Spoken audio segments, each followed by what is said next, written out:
Solving linear equation one-step solution.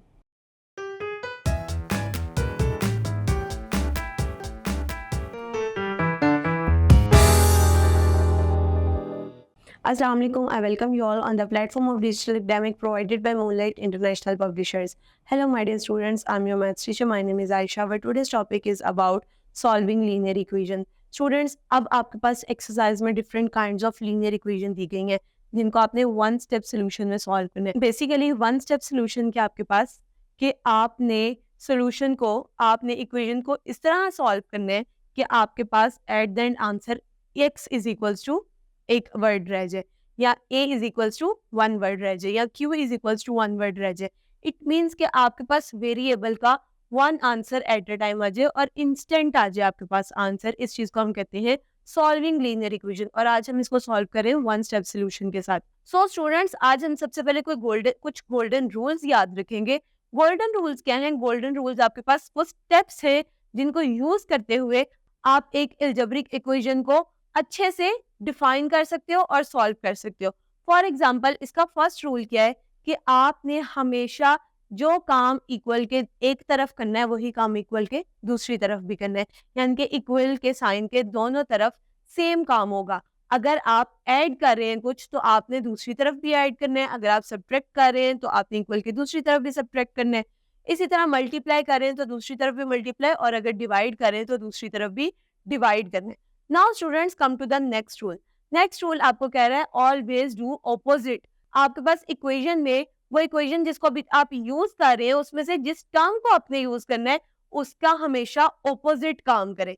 Like for example, अगर आपके पास plus आ रहा है इक्वेशन में तो आपने माइनस करना है, माइनस आ रहा है तो प्लस करना है, मल्टीप्लाई आ रहा है तो डिवाइड करना है उस टाइम पे और डिवाइड आ रहा है उस नंबर के साथ उसको मल्टीप्लाई करना है. थर्ड स्टेप क्या है कि आपने उस टाइम तक सॉल्व करना है कि आपके पास वेरिएबल का एक आंसर ना आ जाए. सो स्टूडेंट्स, अगर हम वन स्टेप सोल्यूशन की बात करें तो वन स्टेप सोल्यूशन में सबसे पहले आपको एग्जांपल दी गई है x minus 5 is equals to 11. अब आपने जो काम करना है उसको साथ साथ लिखना भी है, यानी कि ईच स्टेप आपने डिफाइन भी करना है. स्टूडेंट, सबसे पहले मेरे पास वेरिएबल के साथ एक्स्ट्रा चीज क्या है, दैट इज -5. मुझे वेरिएबल इक्वालिटी के एक तरफ अकेला चाहिए तो मैं क्या करूंगी, इस -5 को फिनिश करने के लिए इसका ऑपोजिट टर्म यूज करूंगी, दैट इज +5. तो मैं +5 को इक्वेशन के दोनों साइड्स पे ऐड करवा दूंगी. सो ऐड करवाने से क्या होगा, add +5 on the both sides of the equation. हम पहले लिखेंगे then x minus 5 plus 5 is equal to 11 plus 5. क्यों? क्योंकि +5 माइनस कट क्योंकि +5 माइनस 5 एक दूसरे को कैंसिल कर देंगे तो आपके पास सिंपल टर्म बचेगी x एंड जब आप 11 में 5 ऐड करेंगे तो आपके पास आंसर आ जाएगा 16. सो विद वन स्टेप आपके पास आंसर क्या आ गया, x इज इक्वल टू 16. अगर मैं दूसरा क्वेश्चन देखूं, the coefficient in the fraction form. अगर आपके पास यहाँ पर कोफिशिएंट फ्रैक्शन फॉर्म में है तो फ्रैक्शन मीन डिवीजन. डिवीजन का ऑपोजिट क्या होता है, मल्टीप्लिकेशन, और मल्टीप्लिकेशन का ऑपोजिट क्या होता है, डिवीजन. आपने डिवीजन और मल्टीप्लाई के क्वेश्चन में ऑपोजिट चलना है. मल्टीप्लाई होगा तो डिवाइड करेंगे, डिवाइड होगा तो मल्टीप्लाई करेंगे. एग्जाम्पल देखते हैं, x by 7 is equals to 17. अब आपके पास x के साथ क्या आ रहा है, 7 डिवाइड हो रहा है. x by 7 means x divided by 7, जैसा कि यहाँ साइड पर आपको दिखाया भी गया.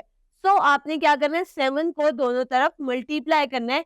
जब आप 7 को मल्टीप्लाई करेंगे, x by 7 multiply by 7 is equals to 17.